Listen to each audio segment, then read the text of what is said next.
Hey, it's Matt, your average gamer, and this is the next build that I wanted to put on my channel. Now, this is the Fire and Ice build, the dual katana Fire and Ice build.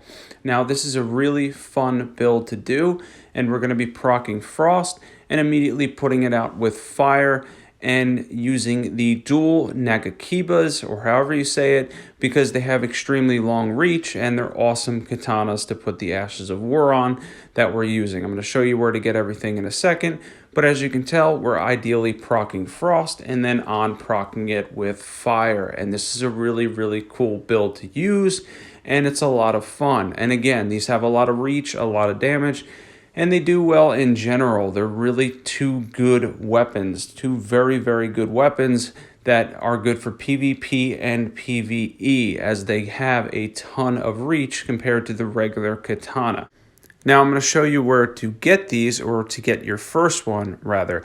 You can get your first one by killing Hunter Yura if you're not dealing with his quest line in the Agil Lake. He's in a side alcove thing, and I'll show you on the map where he is right here, and this is where you can get your first one. Now, if you're running a first playthrough, you can have somebody drop you a second Nagakiba, or you can use the other regular basic katana in your offhand, your left hand. It'll have less reach, but like I said, there's other ways of getting it through having a friend drop it or multiple playthroughs. But yes, one per playthrough, as is the rule with a lot of weapons in Elden Ring, unfortunately.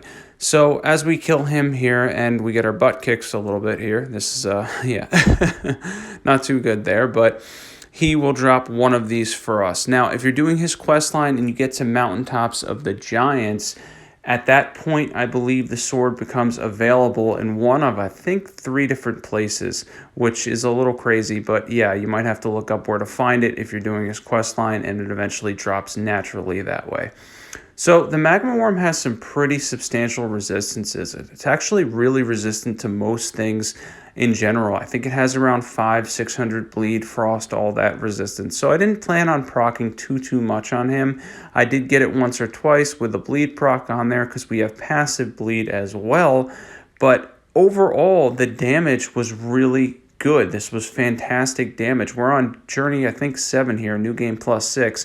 So everything has a substantial amount of HP now, and everything's been scaled up, yet we're still doing a fairly good amount of damage while also proccing Frost, and we can on-proc that with the Fire in our left hand, right hand's Frost, left hand's Fire, and you get the gist. It works very well. It's a awesome build in my opinion, and this was a fun run to run through with these.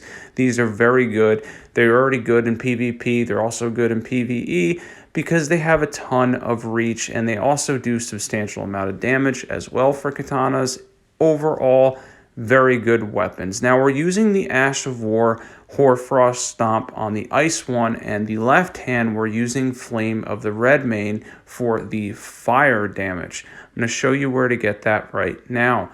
So Hoarfrost Stomp you get at the little lake next to Caria Manor. There's a little tiny lake and an invisible teardrop scarab there in the lakes, and that small pond, and you're just going to kill it and it'll drop for you, and you can throw that on your first Nagakiba. And for Flame of the Redmane, Fort Gale down here, you can just, I think it's like right outside the Grace, there's a little invisible teardrop scarab there as well. You can run around, hit him, and you'll get the Ash of War for that as well. So we have 2 of these at plus 25, Ice and Fire. Any seal works. Magic Scorpion Charm, but Millicent's Prosthesis is probably better in that spot. Rotten Wings Sword Insignia, Ritual Swords Talisman, some defense, and then magic and fire damage because we're increasing damage on both swords. Now, these are my stats at 150. This build was a little bit complicated in the sense that you have to upgrade 3 different stats. 3 different stats have to be upgraded. Strength for fire, dexterity for general katana damage, and then intelligence for the frost. So it was very difficult to do this at 150. This would definitely be one of those builds that benefits if you're level 200 or over, and you can start to get those numbers really up on those 3 stats. Because having 3 main stats on top of wanting a little faith and health and endurance and all that in mind makes it very difficult. We're almost pumping into every stat, which makes things pretty spread out, and this was honestly the best I can do in the end for being able to use this build at 150, but it's definitely a more powerful build as you get closer to 200, and you can use those spread stat points to kind of start to soft cap all three of those.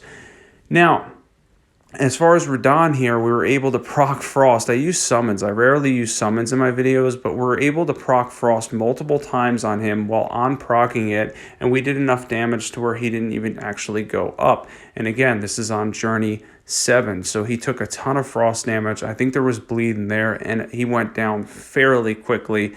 And again, we did use summons here on the last two for once, but I just wanted to have fun with this build and see what I can do. Now, the Draconic Tree Sentinel has more resistances in general, so he's also going to be a little harder to proc on, but it's the same basic concept, and more important to the point, they do really good damage on top of everything else anyway. That in combination with the impressive reach allows us to do substantial proccing and regular damage, and in general just have two really good weapons. Now, I mentioned before I'm using the Magic Scorpion Charm because I didn't have Millicent's Prosthesis on this run, but that would be a good option for that slot, so I will put that in the description. If you're not sub, definitely sub. There's a lot more great builds on my channel and a bunch more on the way. I'll catch you there.